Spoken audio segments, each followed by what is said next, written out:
ذوالقرنین کا نام سکندر ہے۔ یہ حضرت خضر علیہ السلام کے خالہ زاد بھائی ہیں۔ حضرت خضر علیہ السلام ان کے وزیر اور جنگلوں میں علمبردار رہے ہیں۔ یہ حضرت سام بن نوح علیہ السلام کی اولاد میں سے ہیں اور ایک بڑھیا کے اکلوتے فرزند ہے۔ حضرت ابراہیم خلیل اللہ علیہ السلام کے دست حق پرست پر اسلام قبول کر کے مدتوں ان کی صحبت میں رہے، اور حضرت ابراہیم علیہ السلام نے ان کو کچھ وصیتیں بھی فرمائی تھی۔ صحیح قول یہی ہے کہ یہ نبی نہیں ہے بلکہ ایک بندہ صالح ہے جو ولایت کے شرف سے سرفراز ہیں۔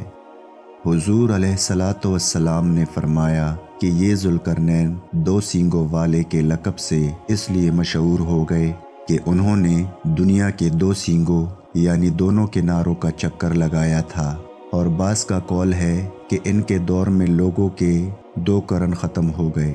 100 برس کا 1 قرن ہوتا ہے، اور بعض کہتے ہیں کہ ان کے 2 گیسو تھے، اس لیے ذوالقرنین کہلاتے ہیں، اور یہ بھی ایک قول ہے کہ ان کے تاج پر 2 سینگ بنے ہوئے تھے، اور بعض اس کے قائل ہیں کہ خود ان کے سر پر دونوں طرف ابھار تھا جو سینگ جیسا نظر آتا تھا، اور بعضوں نے یہ وجہ بتائی کہ چونکہ ان کے باپ اور ماں نجیب الطرفین اور شریف زادہ تھے، اس لیے لوگ ان کو ذوالقرنین کہنے لگے۔ واللہ تعالی علم۔ اللہ تعالیٰ نے ان کو تمام روئے زمین کی بادشاہی عطا فرمائی تھی۔ دنیا میں کل 4 بادشاہ ایسے ہوئے ہیں جن کو پوری زمین کی پوری بادشاہی ملی۔ ان میں 2 مومنین تھے اور 2 کافر۔ مومن تو حضرت سلیمان علیہ السلام اور ذوالقرنین ہیں، اور کافر ایک بخت نصر اور دوسرا نمرود ہے، اور تمام روئے زمین کے 1/5 بادشاہ اس امت میں ہونے والے ہیں جن کا اسم گرامی حضرت امام مہدی رضی اللہ عنہ ہے۔ قرآن مجید میں حضرت ذوالقرنین کے 3 سفروں کا حال بیان ہوا ہے جو سورہ کہف میں ہے۔ ہم قرآن مجید میں سے ہی ان 3 سفروں کا حال بیان کرتے ہیں جن کی رودات بہت ہی عجیب اور عبرت خیز ہے۔ پہلا سفر، حضرت ذوالقرنین نے پرانی کتابوں میں پڑھا تھا کہ سام بن نوح علیہ السلام کی اولاد میں سے ایک شخص آب حیات کے چشمہ سے پانی پی لے گا تو اس کو موت نہ آئے گی، اس لیے حضرت ذوالقرنین نے مغرب کا سفر کیا۔ آپ کے ساتھ حضرت خضر علیہ السلام بھی تھے۔ وہ تو آب حیات کے چشمہ پر پہنچ گئے اور اس کا پانی بھی پی لیا، مگر حضرت ذوالقرنین کے مقدر میں نہیں تھا، وہ محروم رہ گئے۔ اس سفر میں آپ جانب مغرب روانہ ہوئے تو جہاں تک آبادی کا نام و نشان ہے وہ سب منزلیں طے کر کے آپ ایک ایسے مقام پر پہنچے کہ انہیں سورج غروب کے وقت ایسا نظر آیا کہ وہ ایک سیاہ چشمہ میں ڈوب رہا ہے، جیسا کہ سمندری سفر کرنے والوں کو آفتاب سمندر کے کالے پانی میں ڈوبتا نظر آتا ہے۔ وہاں ان کو ایک ایسی قوم ملی جو جانوروں کی کھال پہنے ہوئے تھی، اس کے سوا کوئی دوسرا لباس ان کے بدن پر نہیں تھا، اور دریائی مردہ جانوروں کے سوا ان کی غذا کا کوئی دوسرا سامان نہیں تھا۔ یہ قوم ناسک کہلاتی تھی۔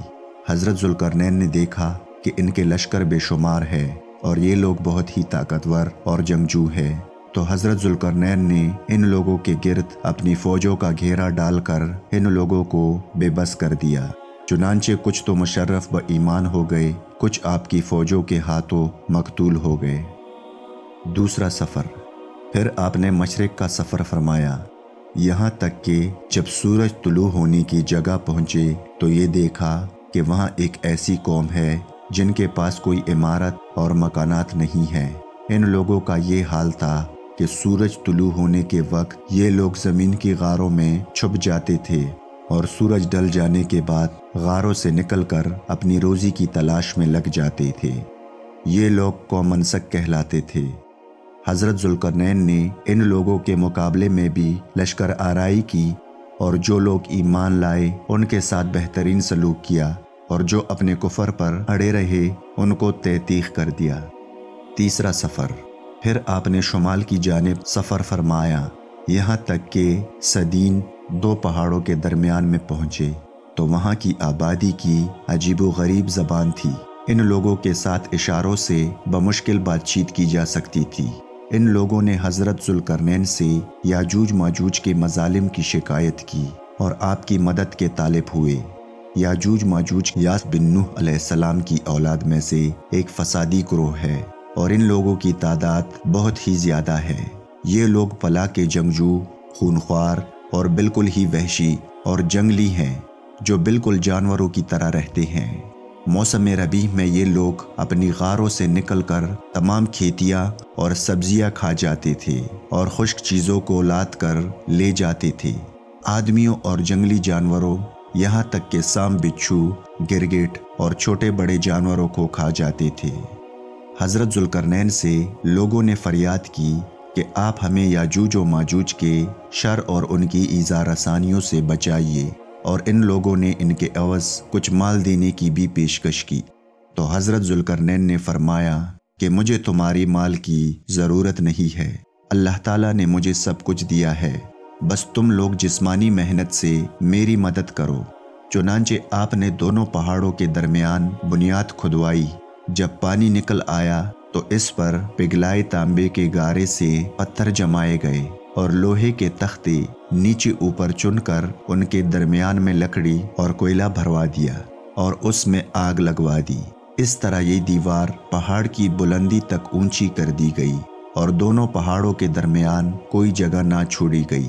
پھر پگھلایا ہوا تانبا دیوار میں پلا دیا گیا، جو سب مل کر بہت ہی مضبوط اور نہایت مستحکم دیوار بن گئی۔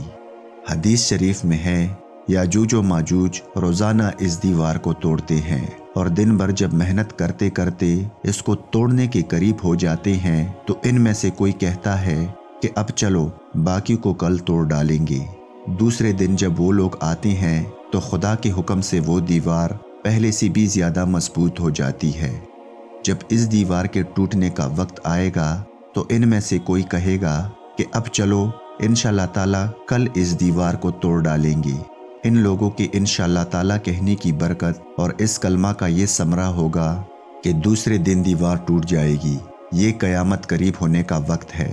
دیوار ٹوٹنے کے بعد یاجوج و ماجوج نکل پڑیں گے اور زمین میں ہر طرف فتنہ و فساد اور قتل و غارت کریں گے۔ چشموں اور تالابوں کا پانی پی ڈالیں گے اور جانوروں اور درختوں کو کھا ڈالیں گے۔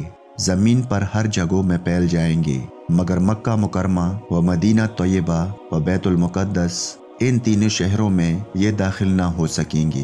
پھر حضرت عیسیٰ علیہ السلام کی دعا سے ان لوگوں کی گردنوں میں کیڑے پیدا ہو جائیں گے اور یہ سب ہلاک ہو جائیں گے۔